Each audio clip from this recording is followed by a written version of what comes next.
రాజ్యాన్నేలే రాజు మన దేశ ప్రధాని నరేంద్ర మోడీ గారు. ముఖ్యంగా నరేంద్ర మోడీ నాయకత్వంలో ఒక జైత్రయాత్ర ప్రారంభమైంది. మూడవసారి ముచ్చటగా అధికారంలోకి వచ్చింది బీజేపీ. అవును. ఇక ముందు నరేంద్ర మోడీ గారి జైత్రయాత్ర ఏ విధంగా ఉండబోతోంది? 17 సెప్టెంబర్ 1950 11 గంటలకు పుట్టారు గుజరాత్లో. ఇక్కడ అనురాధ నక్షత్రం 2వ పాదం వృశ్చిక రాశి అయింది మోడీ గారిది. వృశ్చిక రాశిలో లగ్నం కూడా వృశ్చిక లగ్నమే అయింది. లగ్నము వృశ్చికము, రాశి వృశ్చికము. లగ్నంలో కుజుడున్నాడు, చక్కగా వృశ్చికంలో కుజుడున్నాడు. ప్రస్తుతం నడుస్తున్నటువంటి దశ కూడా మోడీ గారికి కుజ మహాదశ. 74 సంవత్సరాల పైన ఉంది వయస్సు.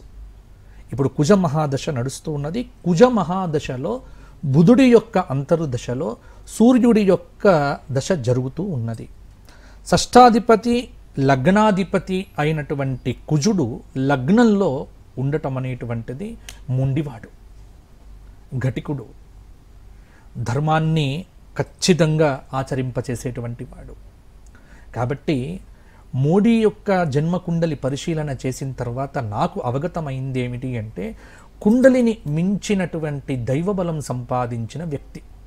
ఇక్కడ అర్థం చేసుకోవలసింది అది. దైవబలం బాగా ఉంది. ఒక దైవబలమే కాదు, ఆధ్యాత్మిక బలం. కాబట్టి మోడీ గారికి ఈ సంవత్సరం వృశ్చిక రాశి కనుక చూసుకున్నట్లయితే బృహస్పతి 8వ స్థానంలో ఉన్నాడు, శని 5వ స్థానంలో ఉన్నాడు, రాహువు 4థ స్థానంలో, కేతువు 10వ స్థానంలో. ఇక్కడ మధ్యస్థ ఫలితాలే ఉంటాయి.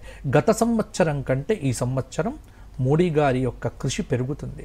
కాబట్టి ఉన్న ఆధారాలను బట్టి చూసుకుంటే ఇక్కడ ఈ సంవత్సరం మోడీ గారికి షష్టాధిపతి లగ్నాధిపతి అయినటువంటి కుజుడి యొక్క అనుగ్రహంతో కుజదశ బ్రహ్మాండంగా ఇతనికి యోగిస్తుంది.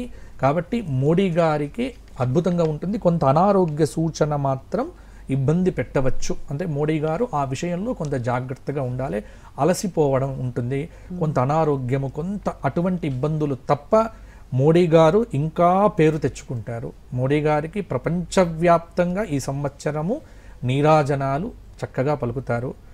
ఇంకా శత్రు దృష్టి కూడా విపరీతంగా ఉంటుంది. కానీ ఎవరికి చిక్కడు, దొరకడు. ధర్మాన్ని నమ్ముకున్న వ్యక్తి కాబట్టి మోడీ గారు బాగుండాలి. మా